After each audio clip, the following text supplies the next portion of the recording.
Viewers, welcome to Suman TV. దురాశ దుఃఖానికి చేటు. ఇది మనందరికీ తెలిసినటువంటి సామెతే.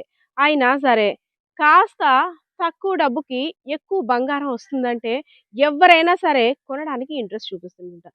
సో, అలాంటి వారందరినీ కూడా బురిడి కొట్టించడానికి ఏకంగా ఒక ఇద్దరు దంపతులు రంగంలోకి దిగారు. బంగారం అంటే ఎవరికి ఇష్టం ఉండదు చెప్పండి. అందులోని బంగారం ధర రోజుకోలా చుక్కలు చూపిస్తుంది. ఒకరోజు తారా స్థాయికి చేరుకొని ఆశ్చర్యపరిచేలా కూడా చేస్తుంది. అయితే ఒక బంగారం బిస్కెట్ ఉంది నా దగ్గర. అది దాదాపు 8,00,000 రూపాయలుంటుంది. నీకు కాబట్టి నేను తక్కువకే ఇచ్చేస్తానంటూ విజయనగరం జిల్లా రాజాం నియోజకవర్గంలో ఉన్నటువంటి జగదీష్ అనే ఫ్యాన్సీ స్టోర్ నిర్వహిస్తున్న నిర్వాహకుడికి ఒక ఇద్దరు దంపతులొచ్చి టోకరా వేయడానికి ప్రయత్నించారు. సో, మాట మాట కలిపి మేము ఈ పక్కనే ఉంటున్నాం. మీకు బాగా తెలిసిన వాళ్ళం.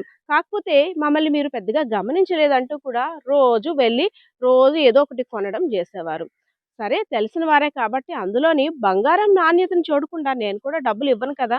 నేను కూడా చాలా తెలివైన వాడిని అని జగదీష్ మీ దగ్గరున్న బంగారం బిస్కెట్‌ని తీసుకురండి. దాన్ని బట్టి నేను క్వాలిటీ చెక్ చేయించి డబ్బులిస్తాను అనేసాను. వారు కూడా చాలా తెలివిగా ప్లాన్ చేస్తారు కదా! ఎందుకంటే ఇందులో ఆరితేరిపోయినటువంటి దంపతులు కదా! సో, ఇద్దరూ వెళ్ళి దగ్గర దగ్గర 20 గ్రాములు ఉన్నటువంటి బంగారు బిస్కెట్‌ని తీసుకువచ్చి తనకిచ్చారు. అందులో హాఫ్ పీస్‌ని కట్ చేశాడు జగదీష్. అది చెకింగ్‌కి పంపించేసరికి ఇది ప్యూర్ బంగారం అనేసని టెస్టింగ్ వాళ్ళు కూడా సర్టిఫికేట్ ఇచ్చారు. అయితే ఓకే. ఓకే. ఇక్కడ మనవద్దు. నేను సాయంత్రంకి మీకు డబ్బులు అరేంజ్ చేస్తాను. మీరు వెళ్ళిపోండి అంటూ వారిని అక్కడి నుండి జగదీష్ పంపించేశాడు. సరే ఆల్రెడీ జగదీష్‌కి ఒక నమ్మకాన్ని క్రియేట్ చేశారు కదా! వెంటనే ఎలా అయినా హై డ్రామా ఆడాలని ఇద్దరు దంపతులు కూడా ప్లాన్ చేంజ్ చేశారంతే. అయ్యయ్యో! మాకు కుటుంబ సభ్యులున్నారు. వారికి హెల్త్ ప్రాబ్లమ్‌గా ఉంది. మేము అర్జెంట్‌గా బయలుదేరిపోవాలి.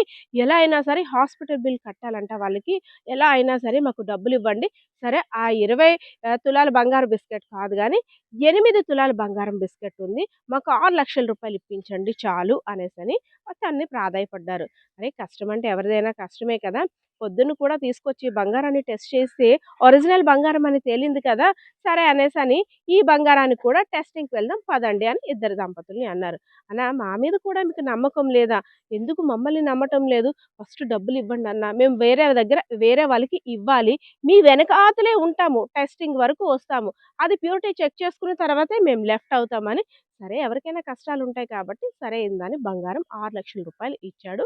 రాజాం నియోజకవర్గానికి చెందినటువంటి జగదీష్ అనే వ్యక్తి. సో, బంగారం పట్టుకున్నారు. టెస్టింగ్ కోసం జగదీష్ వెళ్ళాడు లోపలికి. ఆ లోపల టెస్టింగ్ పొద్దున్నే తెచ్చింది ఒరిజినల్ బంగారమే. దానికి పూర్తిగా ఆపోజిట్‌గా ఇందులో ఒక్క ఇంత గ్రామ్ బంగారం కూడా నిజమైంది కాదు. ఇదైతే మాత్రం కొనొద్దు అని టెస్టింగ్ వాళ్ళు చెప్పేశారు. వెనక్కి చూసేసరికి ఇద్దరు దంపతులు కూడా మాయం. కేవలం రాజాం నియోజకవర్గంలో మాత్రమే కాదు, ఇంకా కొన్ని కొన్ని ఏరియాలకి శ్రీకాకుళం అటు కూడా ఈ దంపతులు నెమ్మదిగా వెళ్ళడం. ఎక్కడైతే మంచి షాప్ ఉందో, ఎవరైతే అమాయకంగా కనిపిస్తారో వాళ్ళని టార్గెట్ చేస్తూ వీరి దగ్గర ఉన్నటువంటి ప్లాన్‌ని అలా విసరడం, మాట మాట కలపడం, బంగారు బిస్కెట్ ఒరిజినల్‌ది చూపించడం, తర్వాత నకిలీ బిస్కెట్‌ని ప్రవేశపెట్టడం. ఎలా అయినా సరే అనుకున్నంత డబ్బులు కాజేయడం, అక్కడి నుండి ఉడాయించడం. చక్కగా తెలివిగా దంపతులిద్దరూ కూడా వేరే రాష్ట్రం నుండి వచ్చాం కాబట్టి మా మొహం కనపడకూడదు, మా ఆడవాళ్ళు బయటకి కనపడకూడదు అంటూ ఒక ముసుగు వేసి, ఆ ముసుగు మాయలోని వీళ్ళందరిని కూడా మాయ చేయడానికి ఇద్దరు దంపతులు రంగంలోకి దిగిపోయారు. సో, ఇలా ఎంతమంది బాధితులు వారి యొక్క మోసానికి బలైపోయారు ఇంకా రాను రాను కూడా తెలియాల్సి ఉంది. అయితే పోలీస్ స్టేషన్‌కి ఫిర్యాదు వెళ్లడంతో పోలీసులు కూడా రంగంలోకి దిగారు. అసలు ఈ దంపతులు ఎక్కడి నుండి వచ్చారు? వీరు చేసిన మోసం గురించి కూడా ప్రత్యేక నిఘా సారించారు. అంతేకాకుండా ఈ దంపతుల మాయలో ఇంకెంతమంది బాధితులు ఉన్నారో అనే కోణంలో కూడా ఆలోచిస్తున్న నేపథ్యంలో ఒక్కొక్కరు కూడా వచ్చి స్టేషన్‌కి కంప్లెయింట్ ఇస్తే ఆశ్చర్యపరిచేలా ఉంది ఈ కేసు. సో, బురిడీ కొట్టించిన దంపతుల పట్ల ప్రతి ఒక్కరు అప్రమత్తంగా ఉండాలి.